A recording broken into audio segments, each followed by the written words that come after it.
go to the Toyota of Hollywood guest line. Shop over 2,000 Toyotas on sale at one location at Toyota of Hollywood on 441 between Hollywood and Sheridan. From the Hockey News and the Hockey Show on Metalog Media with Roy Bellamy is our guy, David Dwork, joining us here after the Panthers drop game one of their second round series against the Toronto Maple Leafs. David, how are you? I'm doing well. And let me just put out there, if I'm ever choking or in a choking situation, I give you all the green light to do whatever you need to do to save me. And I will deal with any HR situations after the fact, but please save me first. All right, we'll get to the controversy that is with this game, because obviously all of Canada wants Sam Bennett put in prison. But let's start off with the game, and that was, man, just a very uncharacteristic, sluggish, slow, sloppy start from the Panthers. What the hell was that yesterday, man? That wasn't the Panthers. They've earned their spot on top of the mountain playing a certain style, and it's kind of become their bread and butter to see them come out of their game a little bit, to see Toronto stretch the ice a bit more, to see Toronto get high-end chances. It was a little surprising, but look, that happens. If it happens again in game two and Florida starts to become a trend, then that's concerning. The thing about this Panthers team under Paul Maurice is he's always got them the ability to snap back into place, whether it's to focus on one or two particular things. You think back to like last year's playoffs, particularly in the final, when Edmonton seemed to figure something out and Florida was scrambling for 3 games, but they take a step back, they figure things out, and that was on the grandest of scales. So, we'll see if they can come back and get back to their game the way they did for the most part there in the third period when game 2 rolls around. But it was a little concerning for sure. David, I'm more concerned with, I hate watching sports and people don't have the facts, right? Everybody going after Sam Bennett, and whatever you thought about the hit was fine. But if you don't mention that Sam Bennett hit without first mentioning guy got hit in the head with an 80+ mile an hour puck, are we doing hockey a disservice? Because now everybody's just going to pile up on, hey, he hurt our goalie. Yeah, I think if you're in our situation, like if you're not some dude on Twitter, you got to mention that in the conversation, of course. I mean, we're talking about a serious injury to a guy's head. That's what it looks like happened after the 2 shots to the head, throwing up on the bench, going to the hospital. It certainly sounds like it was a serious head injury that Stolarz may have suffered last night. And if you're going to talk about the injury, you got to talk about everything that happened. Like if one of his teammates slapped him in the back of the head as a joke before the game, hey, that's got to be talked about too, because that's the course of the evening. Regarding Sam Bennett, I mean, look, this is a guy who he's known as a playoff antagonist. He's known as somebody that will take liberties. He toes the line. That's part of what makes him so valuable to the Panthers or any playoff team. In this case, it sounds like the NHL took a hard look at it and said, no, we're not going to do any supplemental discipline. The referee was right there watching the play the entire time. Granted, the referee was watching Aaron Ekblad's forearm shiver to Brendan Hagel last round and didn't call a penalty there. So, it's a little subjective, but still, like in this instance, it's been looked at on the ice. It's been looked at, dissected video wise for a good 12 hours now. And it sounds like that the NHL is going to say, no, we're not going to discipline him for that. So hopefully at the end of the day, Stolarz is going to be okay. I don't even want to go there with a head injury because I have no clue. And I know how, case by case they can be.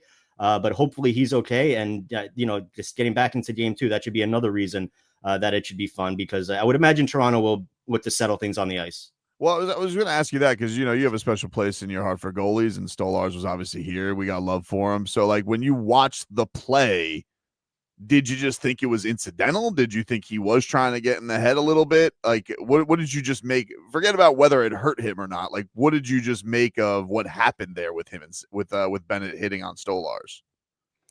I mean, my opinion, because obviously I'm not in Sam Bennett's head, but my opinion watching that play and seeing and playing as much hockey as I have in my life, I don't think he went out of his way to do it at all.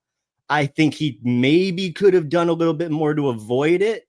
Not that he had any reason to, because he didn't move his arm. It was his body's momentum that took him into the crease.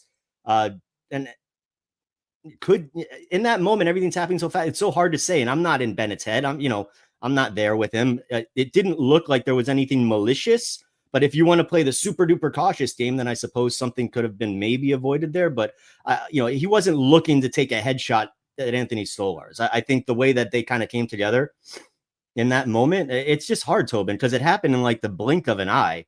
And it's tight quarters, and you're trying to get in front of him, and like, and the situation of the game too. Like, it's a 1-goal game. The Panthers were on the power play, I believe, or maybe the power play just ended. They were moving the puck around well. Bennett, it was the second time in like 5 seconds that he had the puck along the side of the net trying to make that same play. So the second time he's going to do it with a bit more force. It was just a series of unfortunate events for Anthony Stolarz. But malicious, I don't think so. It's one of these things too that, like, I know that Bennett is a menace. I know this. I mean, he was this with the 2 series, 2 years ago with the Leafs. So that's why they hate his ass, because he didn't get any discipline that time.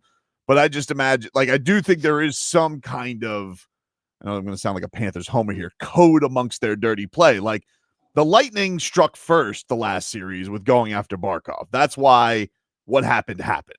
And they crossed the line because they wanted revenge for their captain. Even the Marchand thing, like, you're going to face Marchand on the ice. It just seems odd to me. Like, why would Sam Bennett try and take out Stolarz? The Panthers don't need to cheat to win. So why is he going to try and viciously take out his former teammate like that? That one just doesn't pass the smell test to me. Yeah, I agree. Based off the video, what we're seeing in the video, and then just knowing the situation and the entire play out that you just outlined for us there, like, it just doesn't make any sense. And it's not the Panthers. It's not how they win. Like, they'll toe that line and they'll take things to the nth degree, but they're not headhunting out there. They're not out there trying to hurt people. The hockey playoffs are another beast, and things happen. I think back to last year, like the thing with Bennett and Marchand, and it's hard because there's no black and white when it comes to the hockey playoffs. Like, it's going to be physically intense, and things happen when you're going that fast in a cardboard box with, you're just kind of banging off each other. Like, things are going to happen.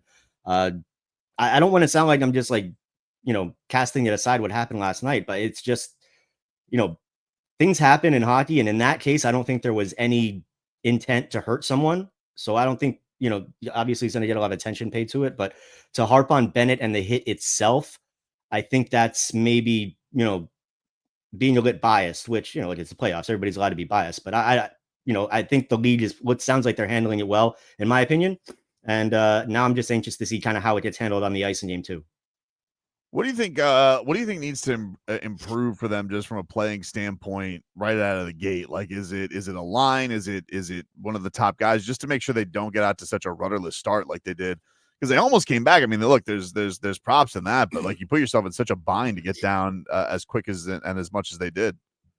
Yeah, it was tough in game 1 because, like, the first 5 minutes, they weren't playing poorly in terms of their style. They gave up the funky goal to Nylander on the first shift from a sharp angle. Bob was screened. He probably should have been sealing the post and the ice a bit more, but they never let something unfortunate happening at the beginning of the game never impacts this Panthers team. They just go back to work. They put their heads down. They do their thing, and usually it comes out okay for them at the end. So I think they just need to get back to doing what they do well. Whether it was like last night in the third period, they just seem to be getting on the balls of their feet, physically aggressive, getting pucks in deep, not chasing the game.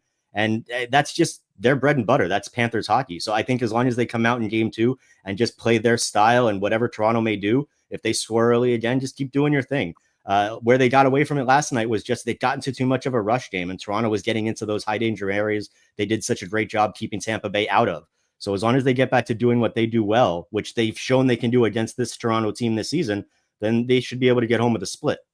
David, when I was watching the hockey game, I was thinking, how much of the game in the last 2 quarters was the Panthers turning it around, or how much was it other goalie, right? Like them having to go to their backup goalie. And so you think the Panthers got maybe a false sense of security with the other goalie being in the game and not Stolarz? That no, there's a lot more improvement that needs to be had instead of we almost came back? It's interesting when in that situation how it can impact the psyche of both teams in different ways. Because like the Panthers can see Stolarz come out, a guy that's been stoning them the entire game, and say, okay, now maybe we have a chance. Our goalie gave up a couple softies. Maybe now we can, get that back to level, get a couple on this guy. But when the goalie changes on your team, that kind of emboldens and really bumps up your team. Like, okay, this guy's coming in cold off the bench. We got to make sure to take care of him. We got to make sure to protect him. So it can kind of pump things up on the other end too. And I think that happened for a little while because until the late in the second and into the third period, the Panthers weren't really getting into Wool's kitchen too much. And then later in the game, they really started to get impacting on him. And that's when the goal started pumping in. But it's tough because, and especially in that situation where it's not like a goalie getting pulled for performance. It's like the guy was playing great and then he gets hurt. So I'm not surprised by how both teams responded to it and how it ended up playing out. And if he ends up being in the net for game 2, it'll definitely be something to watch because this is a guy where he's their young, like, I don't want to say heir apparent guy. He's not like in a Spencer Knight type of situation that was down here, but he's a good young goaltender that they would like to be their future guy if he can take it. He played actually against the Panthers when they played the Leafs a couple of playoffs ago. He was in the last 2 games of that series. So I think they had a better chance with Stolarz and net. So for the Leafs' sake, hopefully he gets back in there. But it could be a situation, Leroy, where the team kind of sees this guy in there and they want to like make sure that they rally around him. So we'll see how it plays out. You feel like it's a big boost to get Ekblad back? Like it was a short-lived return because of obviously all the retribution that he got, but he was obviously huge with the goal to bring the Cats back in that game. So what kind of a boost are they getting when he returns off suspension? Oh, it's huge to get Ekblad back. I mean, we saw during the regular season whether he was out with injury, whether he was out with the suspension. This is a team that plays a lot better, a lot more sound. They just look more like themselves when Aaron Ekblad's on the back line. So it's nothing but positives getting Ekblad back in there, especially coming back, looking to bounce back from a loss in game 1.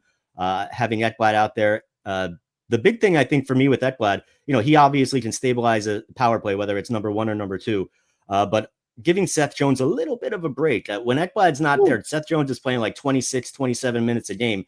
With Ekblad, he can cut back down closer to 22, 23. And those few minutes make a big deal when you're talking about the end of a third period, when you're going hard. So it's good all around. And I'm very happy for the Panthers to be getting Ekblad back. Hopefully he stays out there for a while now.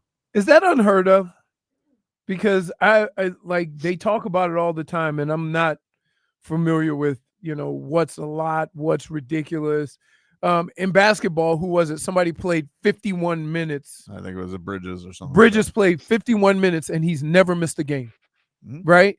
Like, is that what that's kind of the same, thing we're talking about? A guy playing 27, 26 minutes every night? Yeah, it's not unheard of. I think most teams will have like one guy that they really lean on, because with the defenseman, like you're playing every third shift, if assuming that you're just rolling 3P pairings, you're playing every third shift. But if you're a high-end defenseman, you're playing power play, you're playing penalty kill, and that it just racks up and racks up. So there are a few unicorns out there. They're not unicorn because it's not like they're super unique because they're not Matthew Tkachuk, but there are a few guys out there that they will lean on him like that. And Seth Jones, when he was in Chicago, he was a guy like that. Ekblad has been a guy like that during his career. I think now Florida makes a very concentrated effort to make sure that doesn't happen on a grander scale, which is why you've seen guys, like in the past, Brendan Montour, Oliver Ekman-Larsson, they've always had really high-end defensemen that they can make sure that they're keeping their guys fresh. So I think once Ekblad gets back, definitely that'll be something they look to do, and can only benefit Jones, right? Don't tell him I said this, but would you agree with the statement that Niko Mikkola is a polar bear on skates because they can't seem to control him? And I feel like they need to figure out some way to calm him down because he's a monster, and I don't know how you can control a monster. But do you agree with the statement he's a polar bear on skates? That's excellent. Like I'm picturing like giant Niko Mikkola, like fuzzy polar bear Niko Mikkola. That's perfect. Because he's big, he's light, he's got like blonde hair, he's giant. So yeah, that works quite well. No, it's funny. Like when they signed Niko Mikkola a couple summers ago, we're kind of like, we didn't like, who's this guy? We don't really know who he is. He's been around the league for a few years. He's got some decent numbers. And they told us, no, he's going to be a perfect fit in our system. Like we targeted him. And holy cow, were they right? He's feared around the league. Like you hear other teams, like when Marchand, when he got to Florida, one of the first things he said, he's like, yeah, now I don't have to worry about getting chased by Mikkola all the time.